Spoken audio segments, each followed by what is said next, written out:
하루의 시작은 이렇게 됩니다. 성경에 가끔 숫자가 등장합니다.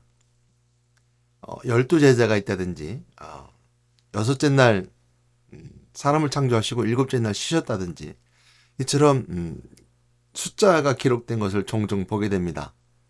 그러면서 말할 때 완전수라는 표현을 쓰죠. 7이라든지 10이라든지 이런 것을 우리가 완전수라는 표현을 쓰게 되는데요. 그 완전수라는 것은 완벽한 수라고 말하는 것, 이것은 우리가 사람들의 생각입니다. 왜 우리가 완전수라 말할까 하는 것은 하나님이 하시는 일들이 저런 숫자적으로 기록되어 있기 때문이고요. 또 하나님께서는 그 사람의 삶 속에서 저런 질서를 위해서 아니면 그 어떤 순찰을 위해서 중요하기 때문에 그 용어를 쓰고도 있습니다.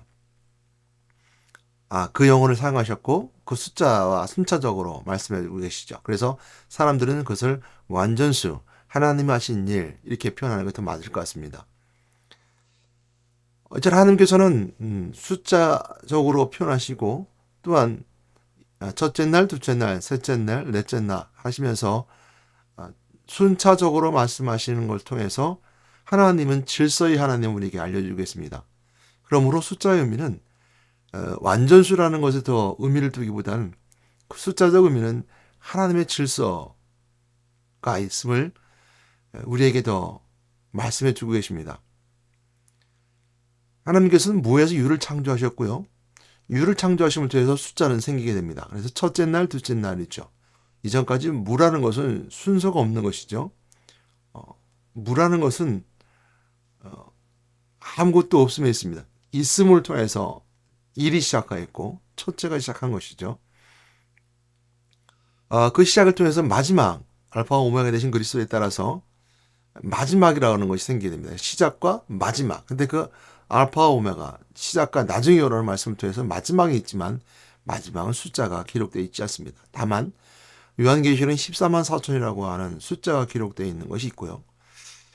또 그 외 여러 가지 숫자가 기록되어 있지만 이처럼 마지막 때가 언젠가라고 하는 숫자적 의미의 순서는 아직은 있지 않습니다. 우리가 알 수도 없고요. 오직 하나님만 아시는 것이죠. 그래서 그날과 그때는 아무도 모르나니 오직 하나님 아버지만 하신다라고 예수님께 말씀하셨죠. 이처럼 순서는 곧 우리에게 질서를 의미하고요. 시작과 나중이 있다는 것은 하나님은 질서의 하나님이요 무질서의 하나님이 아니심을 우리에게 분명히 밝히 말씀해 주고 계십니다. 그래서 오늘 본문을 보게 되면 고린도전서 14장 말씀 보게 되는데요. 교회 안의 내용이죠. 고린도 교회에 있어서 순서, 또 차례, 또 질서에 대해서 설명하기에 앞서서 우리가 이 말씀과 함께 말씀 나누도록 하겠습니다. 그런즉 내 형제들아 예언하기를 사모하며 방언하기를 금하지 말라. 모든 것을 품위 있게 하고 질서 있게 하라 그랬습니다. 모든 것을 품위 있게라는 품위는 어떤 의미가 있냐면 예의 있게 하라라는 것입니다. 그리고 질서 있게 하라라는 것을 사용하고 있습니다. 그래서 교회 안에서 질서가 있어야 되는데 어떤 질서가 있어야 되냐. 1, 2, 3, 4 순서를 매기는 것도 있지만 위계 질서, 위 아래의 순서를 매기는 것도 우리가 또한 질서 속에 들어가는 것을 알게 됩니다. 그러나 우리가 이렇게 물을 수 있죠. 교회 안에 위계 질서가 있나요? 높고 낮음이 있나요? 예수님이 낮으셨는데 낮아짐이 있나요? 라고 이렇게 물을 수 있죠. 교회는 위계 질서라는 그 계층 간의 질서는 없습니다. 그러나 있습니다. 그 질서를 지키고 질서를 만드신 분 하나님이시기 때문에 질서는 있어요. 위계, 위아래처럼 있는 것이 아니라 많고 조금의 의미도 있을 수 있습니다. 위계 질서처럼 갖춰야 될 때도 있습니다. 그걸 우리가 생각하는 세상의 위계 질서처럼 높은 사람은 아랫사람 높은 사람을 섬겨야 되고 위에 사람 아랫사람을 이처럼 리드하거나 누르거나 아니면 권위를 행사한다라는 의미 속에 있을 때 그런 질서, 세상이 가지고 있는 질서가 가지고 있는 어떤 부정적인 생각 속에 있는 질서가 아니라 교회 안에서도 처럼 하나님의 주신 은혜 가운데 하나님의 일의 가치의 우선순위 또 나중순위 또 하나님의 그 권위 앞에 우리가 어떻게 질서 속에 있어야 되느며 어떻게 관계해야 되는가 라는 것은 기록되어 있습니다. 예를 들어서요 성경 속에 보게 되면 하나님은 모세를 통해서 이스라엘 백성들을 출애굽시키게 될 때 모세를 리더자를 세우고 백성들로 하여금 모세를 섬기게 했습니다. 또한 가나안 땅에 들어갔을 때는 우리가 각 지파별로 나눴죠. 레지파를 중심으로 해서 하나님이 하신 일들 가운데 특별히 지파별로 나눠서 해야 될 일을 맡기게 되었죠. 이것처럼 각자 해야 될 일이 있을 뿐만 아니라 위계질서 1000부장, 500부장, 10부장, 50부장을 나눠서 이처럼 질서 있게 법을 운행했던 것처럼 규칙과 규율을 만들었던 것처럼 그 권위가 또 규칙과 규율과 함께 세워진 것도 처럼 이스라엘 백성들이 세워질 때 하나님 백성으로 세워질 때 세워졌던 것들입니다. 그러나 예수 그리스도가 오심을 통해서 친히 하나님이 낮아지셨고 비천한 자리에 오셨고 가장 낮아지셨기 때문에 이처럼 우리가 가질 수 있는 법과 질서 속에 있는 그 규칙과 규율에 따른 질서, 율법에 따른 규율과 규칙이 아니라 자유로움 속에 있는 질서가 있음을 알게 됩니다. 무슨 얘기냐라고 할 수 있겠죠? 한 번 더 깊이 묵상해 볼 수 있는 것은 뭐냐면요. 교회 안에 교회를 가정처럼 생각한다면 우리가 이제 예를 들어서 교회를 가정으로 생각하며 가정처럼으로 피하는 경우가 많기 때문입니다. 가정에 있으면 가정 안에 질서가 있을 수 있습니다. 아버지가 있고 어머니가 있고 또 큰형이 있고 동생이 있습니다. 그래서 항상 막내는 항상 형에게 먼저 뺏기는 것 같고 손해보는 것 같아서 항상 형을처럼 데몬스트레이션 하죠. 자꾸 이렇게 뭔가 항의하고 형하고 뭔가 같이 하려고 부모에게 맞고 이렇게 하죠. 그러나 부모는 항상 질서를 잡기 위해서 노력합니다. 그 형이 먼저야 동생이 나중이야 라고 말하면서 가정의 질서를 잡으려고 합니다. 질서가 없으면요. 그 안의 질서 속에서 가정에서 가정이 가정다워지지 못할 경우가 많습니다. 물론 제가 이렇게 말한다면 너무 동양적 사고 속에 있습니다 라고 말할 수 있을 거예요. 우리가 서양적 사고가 아니라 동양적 사고 속에는 이렇게 질서가 아주 유교적 사고가 있기 때문에 굉장히 질서를 찾으려고 노력하죠. 뭐 그런 건 없지 않아 있을 수 있습니다. 근데 서양도 마찬가지인 것 같아요. 서양적 사고 속에 있을 때도 마찬가지로 부모와 자식 간의 관계에 있어서 우리가 자식이 부모를 섬겨야 된다든지 또 부모가 자식을 사랑해서 내가 아낌없이 주고 또 어떤 데 권위로 누리기도 하고 그래서 교육을 한다든지 이런 것에는 어떻게 보면 같은 일맥상통한다라고 말할 수 있을 것입니다. 그래서 우리가 유교적 사고 속에서 우리가 꼭 부모의 권위로 자식을 짓눌러서 뭔가 자식이 가져야 되는 것을 부모가 사랑으로 누르는 것이 아니라 그냥 질서로 뭔가 눌러서 일을 진행해 나가는 이런 어떤 사고 속에 있는 이런 사고는 아닌 것 같아요. 그런 의미에서 봤을 때 교회 안에서의 질서는 자유로움에 있습니다. 우리 자유로움에 있지만 우리가 이 질서를 교회 안의 질서는 하나님이 주신 질서 가운데 있게 되는데요. 그러니까 우선순위에 될 가치, 우선 가치를 둬야 될 순위라고 이렇게 말할 수 있을 것입니다. 그런 의미에 봤을 때 우리가 가장 먼저 교회 안에서는 이제 목사님이 가장 우선순위에 가치에 두게 되죠. 그것은 하나님의 말씀을 대환할 뿐만 아니라 하나님의 말씀을 가르치고 하나님의 말씀을 묵상하며 하나님의 말씀대로 살고자 또 하나님의 말씀을 교회 안에서 이루고자 하는 일들이기 때문입니다. 그래서 항상 목사님 말씀하는 것을 먼저 우선순위 드리는 것이 바로 겁니다. 그러나 그 앞서서 먼저 말씀이 우선순위 돼야 되겠죠. 목사님 말씀 앞서서 먼저 하나님 말씀 우선순위 돼야 되겠죠. 또한 그 다음에 나오는 우리 각 기관별로 또한 리더자들의 중심이 세워질 수 있을 것입니다. 우선순위, 질서 속에 있다면 그렇겠죠. 또한 마찬가지로 그 밑에 우리가 임원들이 있을 것이고요. 각 기관별로 또 먼저 섬기는 사람, 먼저 된 자들이 있을 것입니다. 처럼 우리가 질서를 나눈다면 이렇게 질서를 나눌 수 있어요. 이렇게 나눠야 될 질서는 바로 한 곳에 있지 않습니다. 무엇을 위해서? 교회의 덕을 위해서입니다. 교회를 위해서 세워지는 질서들이에요. 그러니까 그 질서가 한 개인이 목사님이면 장로님이면 권사님이면 집사님이며 한 개인이 그 권위와 권세를 통해서 누려야 될 안위가 있는 것이 아니라 그 권세를 통해서 내가 누려야 될 평안이 있어야 되는 것이 아니라 교회의 덕을 위해서 교회를 위해서 그 질서가 유지되어야 된다는 겁니다. 질서가 지켜져야 되는 것이고요. 그럼을 통해서 우리가 볼 수 있는 고린도 교회 말씀을 통해서 볼 수 있는 것들이 바로 그런 부분들인데요. 고린도 교회는 사도 바울이 참 마음 아프고 또 마음을 많이 썼던 교회가 고린도 교회입니다. 고린도 교회의 특징 중에 하나가 어떤 특징이 있습니까? 고린도 교회는 지금도 어떤 그 고린도 지역에 이렇게 운하가 있습니다.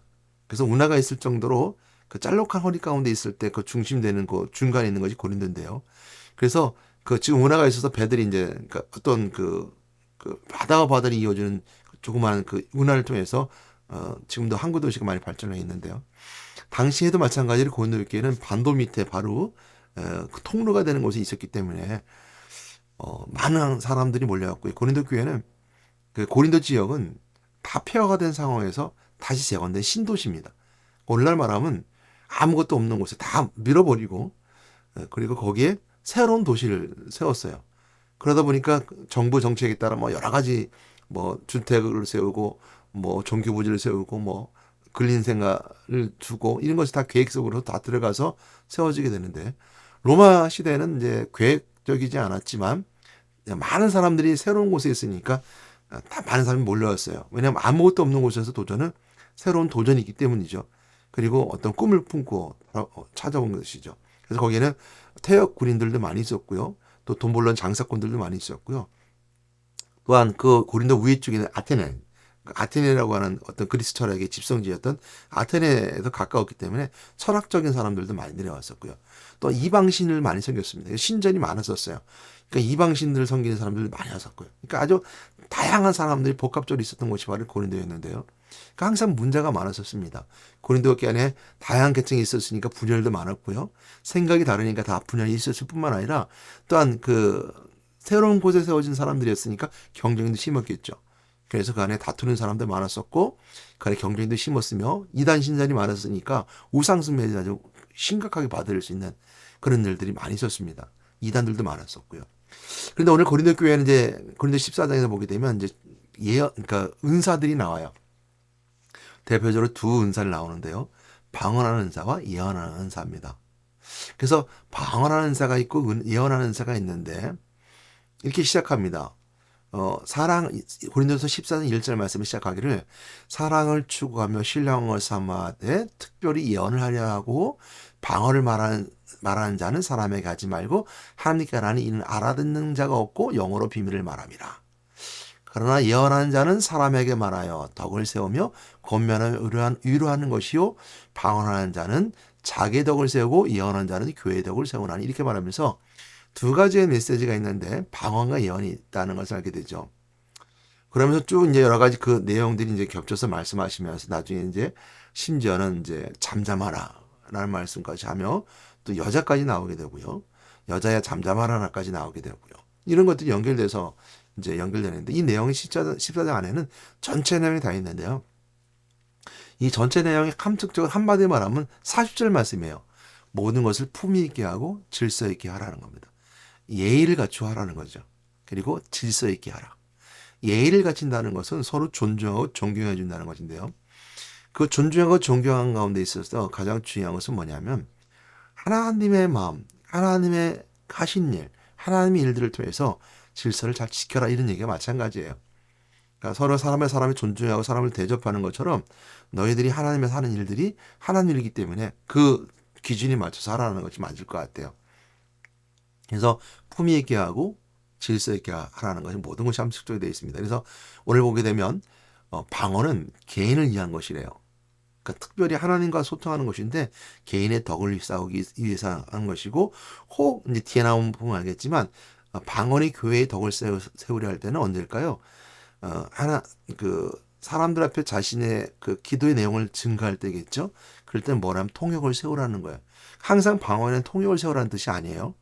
교회의 덕을 세울 때, 교회의 질서 가운데 만약에 그 방언이 교회의 덕을 세우기 위해 사용되어질 때는 방언을 통역자를 세우라는 것이 바로 맞는 말인 것 같아요. 그랬을 때 예언은 덕을 세운 일이에요. 그러니까 예언은 한 사람의 개인의 그 덕을 세우는 것이 아니라 교회의 덕을 세운 일이래요. 그래서 말하기를 방언하기를 하지 말고 예언을 먼저 하라는 것이 바로 그거예요. 방언하기를 하는 것보단 예언하는 게 맞다. 한 개인이 위한 그 일을 하는 것이 아니라 교회 일을 하는 것이 먼저 우선이다. 우리가 이걸 다시 한번 생각해보면 개인적인 일을 교회 안에서 하는 것이 아니라 교회 일을 먼저 해야 하는 것이 우선이다. 우선 질서를 이렇게 말씀해 주고 있는 것이거든요. 그래서 그 뒤에 나오는 분들도 그런 말씀하는데요. 특별히 이제 잠자라는 말씀이 종종 이렇게 기록되어 있어요. 그 중에 여러 가지 볼 수 있겠지만 잠잠하라 라는 말씀이 기록된 것 중에 가장 우리에게 좀 받아들일 수 없는 부분이 이제 여자는 교회에서 잠잠하라 라는 것에 있어요. 그 잠잠하라는 말이 가지고 있을 때 모든 성경을 다 대변한다라고 말할 수 없습니다. 그러니까 얘기인즉슨 고린도서 14장은 고린도 교회 안에 있는 상황 환경을 판단해서 좀 전에 이제 14장 서두에 시작하는 것처럼 교회의 덕을 위해서 방언보다는 예언을 먼저 많이 해라. 그러나 방언도 펴하지 말고 예언도 사모해라. 이게 이제 오늘 그 앞에 나오는 말씀이거든요. 그런저 내 형제들아 예언하기를 사모하며 방언하기를 금하지 말라는 말씀이 바로 그 뒤에 나오는 것. 39절 말씀이 그 말씀이거든요. 그래서 39절 전까지 쭉 얘기해 보면 그 얘기거든요. 방언도 이런 얘기 보니까 너희들 그 말씀 있으면 금해라. 언제? 예언할 때. 또 이제 보게 되면 예언도 마찬가지예요. 순서대로 하라고 그래요. 예언들을 하다가 예언하는 자는 예언하는 자가 제재하나니 이렇게 표현하고 있거든요. 그러니까 예언할 때 막 교회 덕을 예언할 수 있어요. 예언자 하나님의 그리스도의 말씀을 예언할 수 있거든요. 근데 그 예언된 메시지를 예언하는 사람이 제재를 한대요. 근데 그것은 뭐냐면 순서대로, 그러니까 순서대로 하라는 것이고요. 27절 말씀에 그 말씀들을 하고 있어요. 만일 누가 방언을 말하거든 두 사람이나 많아야 세 사람이 차례를 따라 하고 한 사람이 통역할 것이요. 만일 통역자가 없으면 교회에서 잠잠하고 자기와 함께 말할 것이요. 그러니까 통역하는 자가 없으면 잠잠하라는 거예요. 그러니까 잠잠한 말을 어디에 썼냐 그런다면 이런 곳에 썼다는 거예요. 그러니까 질서를 지킬 때 또 이렇게 차례들 할 때 서로가 통역자가 하는 자 없어서 교회 덕이 되지 않을 때는 한 개인이 덕을 세우는 방언이니까 그때는 잠잠하라 이렇게 말해주고 있어요. 그러니까 이 잠잠하는 말, 여자에게 잠잠하라라는 말이 그대로 적용되면 방언하는 사람들에게도 잠잠하라는 것도 적용돼야 돼요. 그건 오늘 모든 교회에 적용시킨 건 아닙니다. 그 이유는 뭐냐면요. 성경에 보게 되면 그 교회 안에서 우리가 브리스가 아굴라도 마찬가지죠. 여자가 먼저 앞서서 말할 때도 있고요. 베베가 어떻게 했습니까? 로마서에 갔을 때 여자 집사 베베가 사람들 앞에 복음을 전하는 자. 그러니까 로마 교회가 가지고 있는 특징 중에 하나가 각 가정별로 따로 나눠져 있다는 거예요. 그래서 로마서 마지막 장을 보게 되면 사람들이 쭉 이름들 등장할 때 거기는 어떻게 보면 노예들도 있었고 노예 이름도 있었고 노예는 어떻게 할 수 있냐? 그러면 우리가 아는 것처럼 우리가 그 이전의 그 이름들이죠. 지금 그렇지 않지만 주인들이 노예에게 종에게 이름을 붙일 때 주인처럼 이름 붙여주지 않았죠. 돌쇠야 이렇게 부른다든지 먹새야 이렇게 부른다든지 이런 게 붙였던 것처럼 당시에도 마찬가지 노예들이 쓰는 이름들이 있었어요. 그러니까 노예들이 모이는 교회가 있었고 부자들이 모이는 교회 있었고 지역에 나는 교회가 있었고 헬라파 사람들이 모이는 교회 있었고 유대파 사람들이 모이는 교회가 있었던 것처럼 그들을 다 모아서 그들에게 바울이 보낸 서신을 로마 사람들 앞에서 읽었던 사람이 여자였어요. 베베였어요. 그럼 이것은 교회 성경 안에 전체적으로 다 여자의 잠잠한 말이 적용되는 것이 아니라는 것이죠. 고린도전서 14장 말씀이 보게 되면 질서 속에 있어라 했을 때 그 잠자라는 말이 거기에 적용되는 거예요. 그것이죠. 그러니까 방언을 하는 사람들 잠잠하라. 이것은 바로 그런 의미가 이제 있는 거고요. 순서대로 통역하는 자가 없으면 방언은 교회를 덕을 세우는 게 아니기 때문에 개인을 덕을 위해서 그냥 하고 만약에 교회의 덕을 세우게 될 때는 방언하는 통역자가 있으면 하고 또 방언하는 자가 있을 때도 순서대로 순차적으로 이 사람 저 사람 해가 방언하는 사람 혼동스럽히지 말고 순차적으로 하라라고 말하고 있는 것이죠. 그 뒤에도 마찬가지예요. 32절 말씀에 보게 되면 예언한 자들의 영은 예언한 자들에게 제재를 받나니 하나님은 무질서의 하나님이 아니요 오직 화평의 하나님이시라. 모든 성도가 교회에서 함과 같이 이랬습니다. 그러니까 모든 성도가 교회에서 함과 같이 이 말 다 여자는 교회에서 잠잠하라가 나온 거예요. 그러니까 이 말씀 속에 있었을 때 오늘 고린도 교회 안에 있는 사람들이 여자들이 잠잠하지 않았던 것 같아요. 또 오늘날도 그런 경우가 많죠. 여자들이 말이 많죠. 남자들보다. 그러니까 남자들이 말이 없다는 건 아니에요. 남자들 중에 말 많은 사람은 많아요. 근데 여자들은 남자들보다 상황과 환경이. 그러니까 남자들은 대부분 외부적인 일들이잖아요. 당시에 오늘날도 오늘날 그렇지 않지만 오늘날은 뭐 남자들도 가사하는 사람이 있고 여자들이 밖에 나가 있는 사람도 있지만 당시에는 남자들은 밖에 나가서 이제 전쟁터를 나간다든지 일을 한다든지 했었고요. 여자들은 대부분 안에서 가사를 했다든지 아니면 이제 당시대 특징에 따라서 여자와 아이들은 집에서 보호받는 의미가 더 강했죠. 그러니까 여자들은 그 말이 그 안에서 이런 일들이 더 많았고요. 남자들 밖에 일이었으니까 대부분 교회 안에서 일이 많이 없었던 것 같아요. 또 교회 안에서 일들이 여자들이 뭐 살림들 꾸리는 일들이 많았었기 때문에 많이 많을 수 있을 것이고, 오늘날도 마찬가지로 교회 안에 여자들이 살림 많이 꾸리잖아요. 그러니까 여자들이 많이 많은 건 맞아요. 교회 안에서요. 뭐 그 정당할 수도 있습니다. 왜냐하면 교회 안에서 뭐 식사 준비를 한다든지 봉사를 해서 어떤 청소를 한다든지 이런 것들 다 여자들이 지금 오늘도 다 하고 있거든요. 뭐 남자들도 합니다만 하면서 더 많이 관심을 가지고 요리에 더 관심 받는 여자도 있으면 얘기 더 많아질 수 있죠. 그런데 그런 것들에서 말하였을 때 잠잠하라라고 표현할 수 있는 것이 맞는 것 같아요. 또 뒤에 나오는도 마찬가지입니다. 여자는 교회 잠잠하면 뒤에 무엇을 배우려거든 가서 남편에게 배우라 하는 것처럼 여자들이 뭔가 배우려고 했던 욕구가 있었던 것 같아요. 말씀을 배우는 것에 있어서 모두가 더 적용될 수 있는 부분들이니까요. 근데 당시의 시대 상황에 따라서 배움에 있어서는 누구든지 다 열려 있는 것이었고, 그러나 이제 뭔가 나서지 말고, 또한 오늘날도 그랬던 것 같아요. 저희들 때도 어렸을 때는 여자들이 배움의 길이 많이 없었어요. 왜? 여자들이 하는 일들이 조금 가산이었었고 남자들은 밖으로 나갔었기 때문에 전쟁이라든지 정치를 한다든지 또 그 이상 경제활동을 했기 때문에 배움의 길이 많이 열렸었고, 여자들은 많지 않았기 때문에 마찬가지 고린도 교회도 그랬던 것 같아요. 그런 것들이 적용됐기 때문에 남편에 가서 배워라. 그 복종해라. 율법에 따라. 그 율법은 그랬거든요. 율법은 의뢰하는 것처럼 그 이스라엘 백성 질서를 세우기 위해서 그 여자들이 가지고 있는 일들이 따로 있었고 남자들이 따로 있었던 것처럼 있었습니다. 그렇다고 해서 구약에서는 또 여자가 없었던 건 아니거든요. 드보라도 있었고요. 또한 여자들이 활동할 수 있는 일이 많이 있었습니다. 그러므로 오늘 말씀은 질서에 대해서 돌아가는데 교회 안은 질서가 있어야 된다는 겁니다. 하나님은 무질서의 하나님이 아니라는 거예요. 질서의 하나님이고요. 질서를 지켜야 된다는 것이죠. 그런데 그 질서는 한 개인의 권위를, 또한 그 권위가 가지고 있는 한 개인의 권위를 지키기 위해, 또 아니면 한 개인의 덕을 위해서 세우는 그 질서가 아니라 교회의 질서를 위해서, 그 질서를 위해서 자유로워야 된다는 겁니다. 그럼 우리가 가장 갖춰야 될 그 질서 속에, 또한 리더자 위치 속에 있을 때 가장 갖춰야 될 자세는 바로 겸손이죠. 자유와 겸손입니다. 겸손은 낮아지는 의미가 있는데요. 왜 그래야 됩니까? 문다면 예수님이 겸손해졌기 때문에 그래요. 예수님이 친히 그 본체 하나님과 동등됨을 취할 것을 여기지 아니하시고 사람으로 모양을 낮춰주셨던 것처럼, 그래서 낮아지셨기 때문에 낮아짐의 은혜가 우리에게 있습니다. 그래서 리더자들은 낮아져야 되는 거예요. 그러나 그 권위를 누가 세워줘요? 예수 그리스도가 하나님이신 것을 권위인 것처럼 본인 스스로 안에 있는 성령의 역사심에 그 권위가 세워줘야 되는 거예요. 그 목회자들이 세워질 권위도 바로 그렇게 세워줘야 돼요. 그런데 그걸 무너뜨린 것은 마귀거든요. 사단 마귀는 예수님 권위를 무너뜨리려고 해요.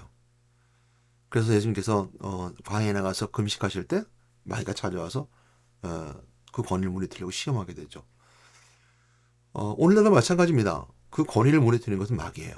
그래서 그 마귀가 사람들 교회 속에 들어와서 그 권위의 자리에, 또한 그 권세의 자리에 자기가 앉으려고 하고요. 우리가 요한 3서 보는 것처럼 가이오와 디오드레베처럼 사람들을 내쫓는 권위로 믿는 자들을 내쫓을 뿐만 아니라 디오드레베가 섬기지도 않고 봉사하지 않으면서 권위만 내세우죠. 이것이 오늘날 교회에 있을 수 있습니다. 그러므로 우리가 갖춰야 될 자세는 우리가 서로가 영적 권위를 세워줘야 되는 거예요. 하나님이 그것을 세우셨기 때문입니다. 이게 이해가 될지 모르겠지만 모세는 이렇게 말합니다. 하나님께서 모세야 내가 가서 출애굽시켜야 되겠다 하니까 하나님 저는 말 주변도 없습니다. 내 형 아론이 있지 않느냐. 그러니까 아론이 세워줘요. 그러니까 말쟁이로서 아론을 세워주게 되죠. 이것처럼 오늘날도 마찬가지입니다. 리더다가 좀 부족할 수 있어요. 그러나 말씀을 세워서 하나님 세웠다면 오늘 아론을 세워서 모세의 입을 대신하게 하셨던 것처럼 하나님은 돕는 사람을 통해 세워주는 건데 그 돕는 사람들이 정말 은혜 가운데 믿음 가운데 세워줘야 되죠. 그런데 그 돕는 사람들이 돕는 사람이 아니라 끌어내리는 사람이고 자기가 올라가야 되는 사람은 그건 마귀가 하는 일들입니다. 교회에도 마찬가지 이런 일이 있었고 고린도 교회도 그랬던 것 같아요. 은사, 신비주의로 나갔던 고린도 교회 특징 중에 여러 가지 있었지만 무분별한 은사주의가 또 무분별한 신비주의가 자꾸 교회를 무너뜨리고 넘어뜨렸던 것 같고 권위의 자리에 자꾸 올라가려고 했고 그것을 자기가 누리고 그랬던 것 같아요. 그래서 오늘 14장 말씀이 그렇게 나온 것 같아요. 하나님은 무질서의 하나님이 아니다. 그리고 잠잠해라. 우선순위를 두고 먼저 할 것을 해라. 그래서 잠잠하라는 침묵하라는 뜻과 같은데요. 침묵은 끝이 아니에요. 그냥 잠깐 침묵할 뿐이에요. 그냥 가지고 있는 것처럼 우리가 잠잠하는 속에 있을 때 그 말씀도 한번 기억해 봐야 됩니다. 한 개인의 방언은 자기가 본인이 받은 덕을 위해서 하는 것이고 예언은 교회의 덕을 위해서 하는 것이다라고 알고 그 말씀 속에 있어야 됩니다.